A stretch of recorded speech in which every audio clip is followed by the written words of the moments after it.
I'm Michael Vale and welcome to my exhibition called The Guests.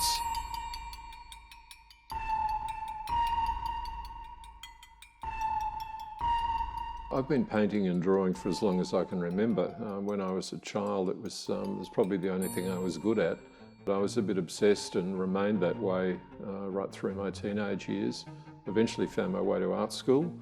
And after art school, I worked in a number of paint-related jobs. The main one working as a scenery painter in film and TV, theatre, ballet, etc.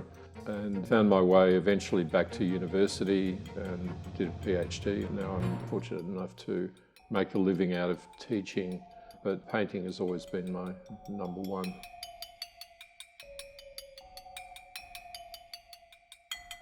The title of my show is named after a 1979 song by Leonard Cohen, The Guests, and he calls them the open-hearted many and the broken-hearted few. And the chorus says, nobody knows where the night is going and no one knows why the wine is flowing.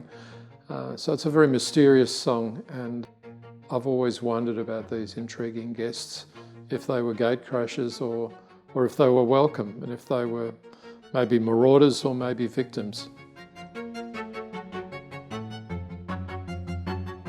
Generally speaking, my work is inspired by a mixture of old master paintings, horror movies, comic books, and the theatre of the absurd.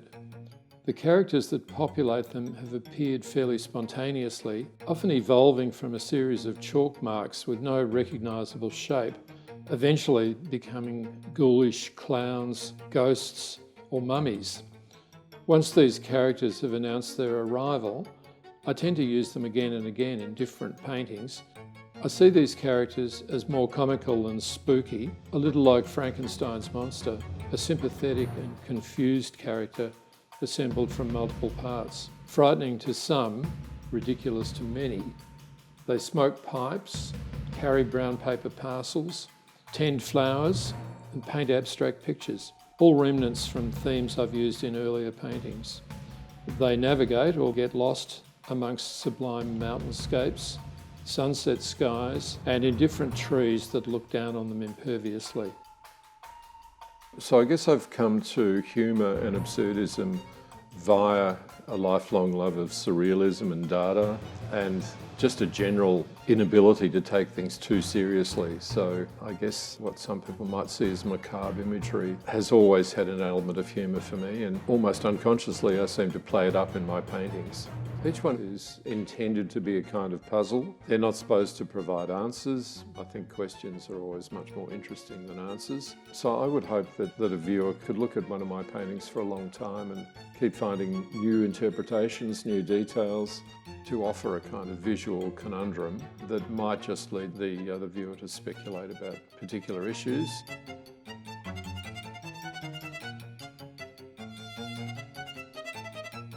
I think that colonialism is something that's basically an elephant in the room for Australians, probably always has been. And usually I'm not topical in the work that I make, but I've recently become fascinated by the fact that colonialism in Australia occurred at the same time as the rise of the Gothic novel in Europe.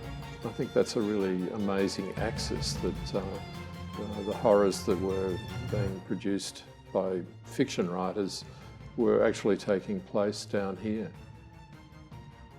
The Big Tulip evolved from a kind of compositional experiment, as a lot of my paintings do. But as it began to take shape, I knew that the figure had to be holding something, and I started thinking about the early Dutch involvement in the discovery of Van Diemen's Land. So I thought, why not a giant tulip?